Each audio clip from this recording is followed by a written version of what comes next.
Hello everyone. Today we are going to talk about choosing the right journal for publication. I welcome you all to this session and let's see what are the important pointers and tips that we can take home in order to find the right journal for your manuscript. At the end of this session, you should be able to make a list of journals that suit your purpose based on the criteria which we are going to discuss throughout the lecture. Identify and avoid predatory journals. So we have two objectives for this session and please make sure that you catch them both. When do you start thinking about the journal for your paper? So during the process of conducting your study, as soon as the results are in, that is you have collected the data, you have analyzed the data, prepared your tables and figures, you should get a rough idea of which journal this paper might be suitable for. So that is when you start thinking about the journal, and before you start to write the full length of your manuscript, please have one journal in mind so that you can format the paper according to the requirements of the journal rather than writing your manuscript completely and then finding out that you have to entirely reformat your paper to suit the needs of the particular journal. Most of the times, researchers are faced with this question as to which journal right for me or which journal should I submit my paper to. If you are lucky enough to get your paper published in the first few trials, you might not have to think about this, but many a times papers get rejected from a number of journals and then you start thinking, am I doing something wrong? Is my journal selection process wrong? Am I aiming too high, or is my scope not matching with the scope of the journal? So these questions start creeping up in your mind after you have tried say 3, 4 or 5 journals who are rejecting your manuscript. So let me give you some pointers or some important directions or indications which you can follow in your real life to identify a suitable journal and then move forward. So let us see some of the criteria which a researcher should follow to select an appropriate journal.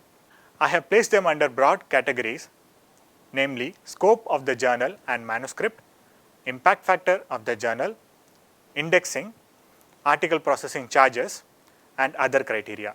Let us see one by one in detail. The first thing that you need to do is go to the journal website which you have identified and read their scope, which is usually given in their website. Try to see if the scope of the journal is matching with the scope of your research. It helps to look at the papers which were recently published in that particular journal and get an idea of what sort of papers are being published in that journal.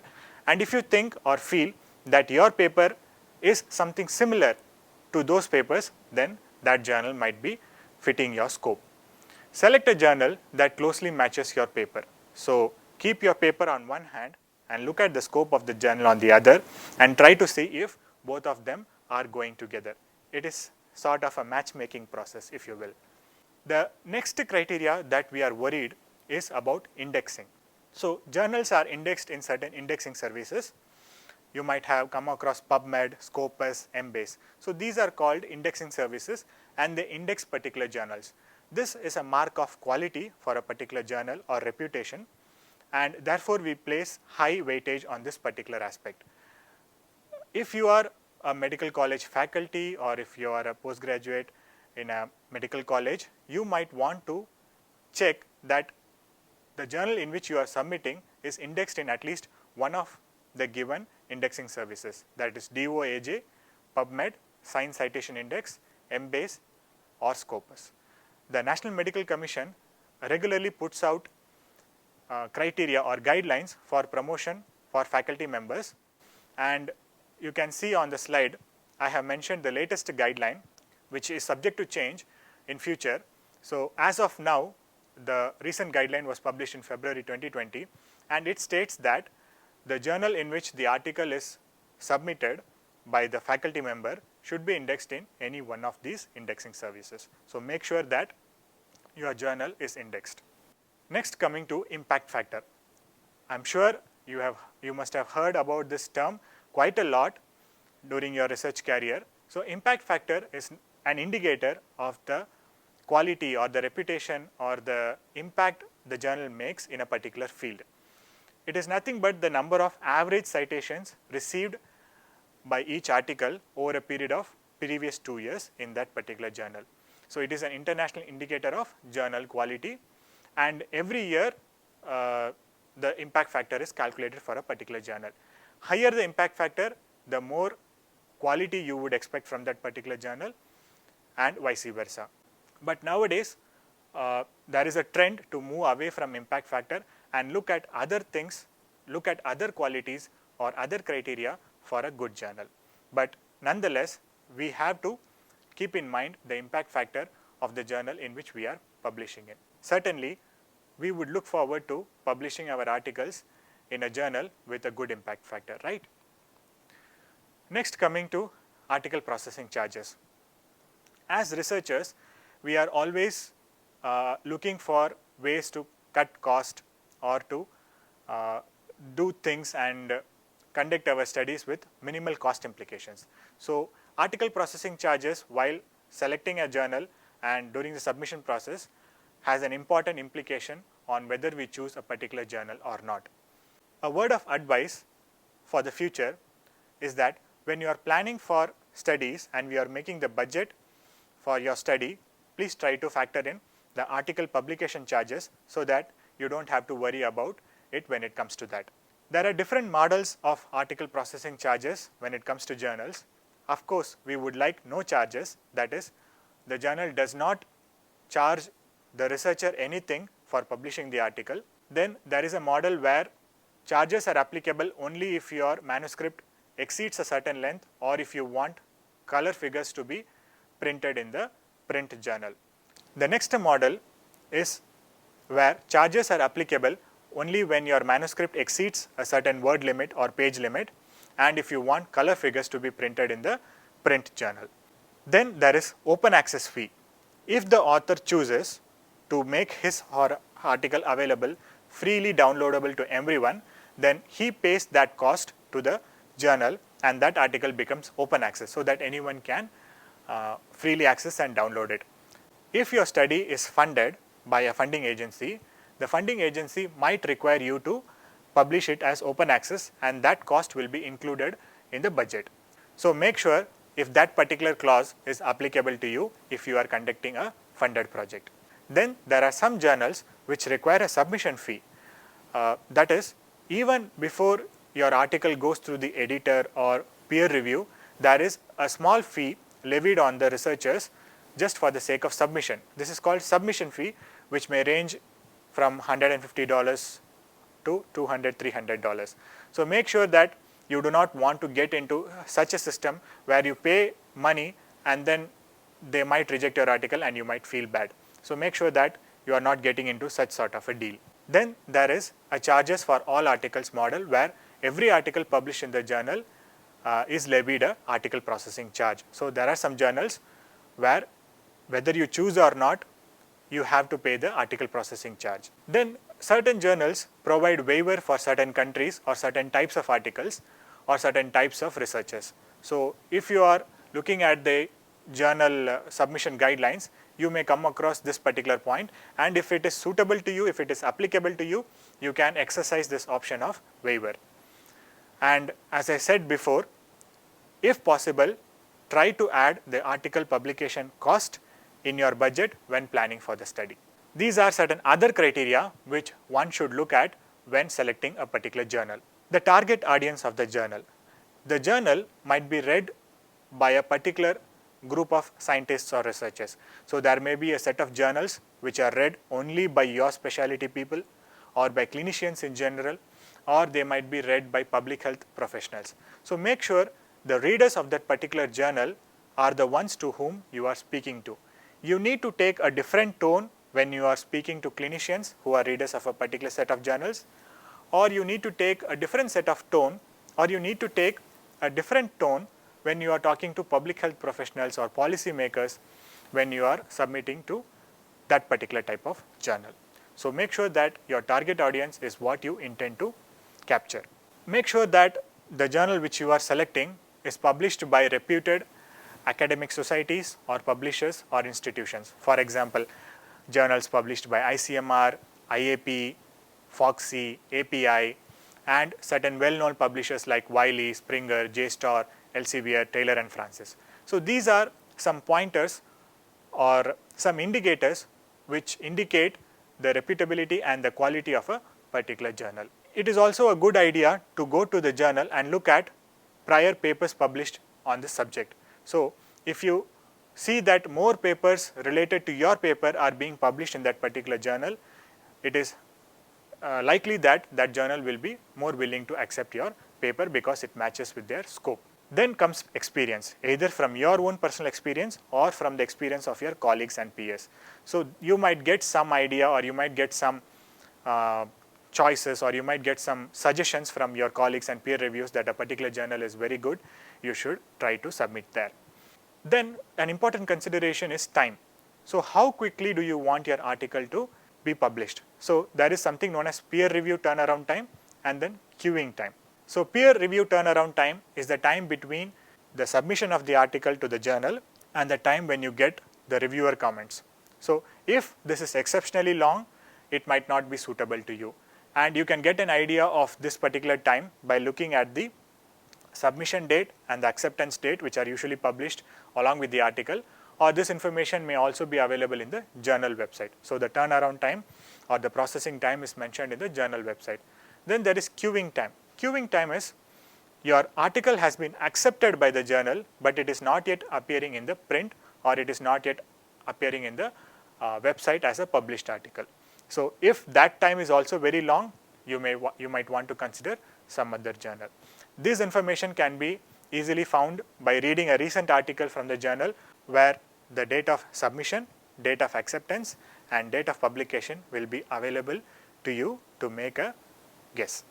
The next criteria that we look at is the age of the journal. So make sure that the journal has been around for quite some time, which is an indicator of reliability and quality.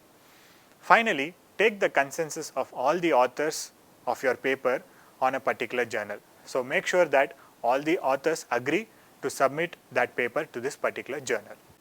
Let me talk about predatory journals. So you might have come across this term. We will see what it means and how to identify predatory journals. Predatory journals are defined as those which have one of the following characteristics. The journals prioritize self-interest at the expense of scholarship. Most of the times they have false or misleading information in their websites and journals. They might tend to deviate from best editorial and publication practices. There is a lack of transparency and there is aggressive and indiscriminate solicitation practices. So you might have come across emails after emails after emails in your inbox asking you for articles which will be immediately published in 1 or 2 days, and it costs very less and the turnaround time is so fast. So these are kinds of solicitation practices which you should be beware of. So how do we identify these predatory journals? There is a list called Jeffrey Beall's list, where a list of all the predatory journals or most of the predatory journals are available, and I have given the link to that list, and you can go ahead and check out whether the journal you are considering is appearing in that particular list or not. The UGC also provides a list of predatory journals where it has documented the names of the predatory journals which we should be avoiding for our articles. So you can check out that list. The link has been given in the slide, and try to find if the journal you are considering appears in that list. How to identify a predatory journal? There are 6 key questions that you can ask yourself about the journal when trying to publish your article. So look at that journal and look at the table of contents and see what types of articles are being published. Most of the time in predatory journals, there is no specified scope or no area of expertise where the journal is publishing. Most of the time the articles appear random and from across the subject matter. They might be publishing everything and everything under the sun. So make sure that your journal does not publish articles indiscriminately. Second thing is, you can see what kind of peer review services are available in that particular journal. So do they provide a robust and reliable peer review services, not like your article will be published within 2 weeks or the peer review time is only just 2 days. So things like that should be an indication of a predatory journal. Then read through the journal's website and look at the fee policy. is it a transparent fee policy, or are they going to charge you differently for different purposes? So make sure that they have a transparent fee policy which is commensurate with a good quality journal. Look at the website of the journal and their contact info. If there is too much of flashy information, too much of advertising, too much of soliciting, and the contact information is not very reliable, it should indicate you to a predatory journal. And look at the indexing. Predatory journals generally do not find a place in the well-known indexing services, so make sure that that is in line with what you are expecting. And finally, look at the editorial board of that particular journal and see whether the scope of the journal matches with who the editor is and if they are reliable members of the scientific community. So these are some of the pointers which you can follow to identify a predatory journal. Now I am going to give you some practical guidance on how to choose the right journal for your manuscript. So these are some websites where you can look for journals which match the subject matter of your particular manuscript. Finally, I am going to give you my own practical experience as to how we decide a particular journal. What we do is go through this flow chart or go through this process while deciding a journal, and we prepare a list of journals in descending order of impact factor and start applying from the top to the bottom. The first thing that you will look at is the scope of the journal. If the scope of the journal is matching with the scope of your manuscript, then you look at the indexing, whether it is indexed in PubMed or Scopus or Embase or any other reliable and reputable indexing services. If the journal satisfies the indexing criteria, you move on to other criteria like publication charges, target audience, turnaround time, and other important criteria. If these criteria are suitable and satisfactory to you, then you ask yourself, what is the impact factor of this particular journal? If the impact factor is more than 2, we say they are likely to be high quality journals and we give them first preference. If the impact factor is less than 2, then we give them a second preference if they are rejected from the high quality journals. If the journal is not indexed in PubMed or Scopus or Embase, then you ask the question whether this particular journal could be a predatory journal.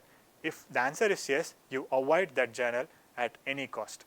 If these are non-indexed journals which are not predatory but they have other satisfactory criteria, and these journals should be kept as last preference if your article is being rejected by the first preference and the second preference journals.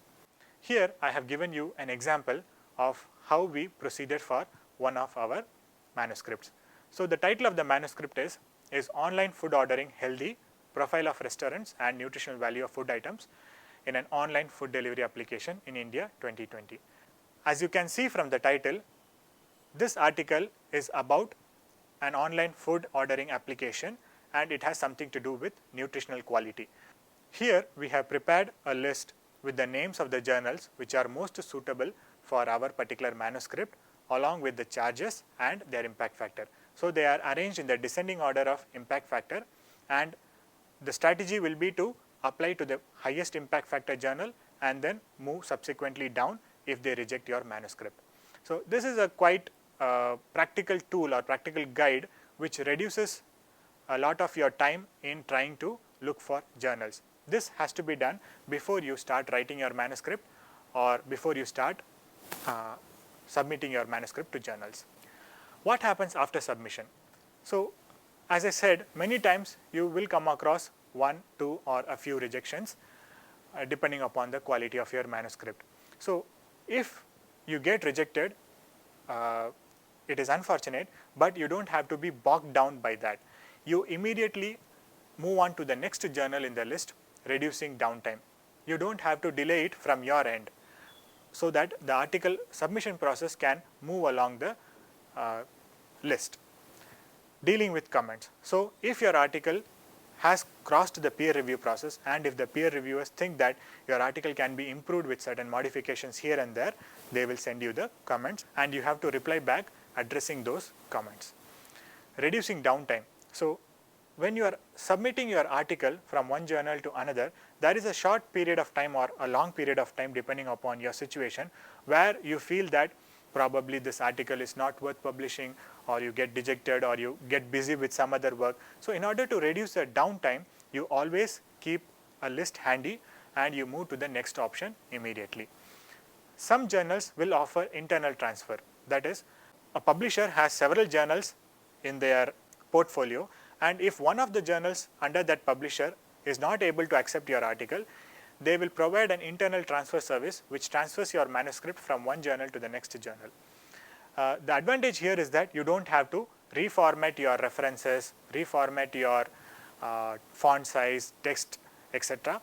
to match the next journal. So it is a very easy process. If it is suitable to you, you can utilize that journal transfer facility. If your article is rejected, you just rinse and repeat the process. So go through the process again and come to a favorable conclusion. So I will leave you with these take-home messages. Prepare a list of journals when you have the results of the study ready with you. At any cost, try to avoid predatory journals. I understand and I have experienced it personally that it is a time-consuming and effort-consuming process, but make sure that you never give up on your article. You should always try to publish your article, and it is a befitting reply to your study and the people who have worked on your study. I wish you all the success with your publication and your manuscript submission processes. Thank you.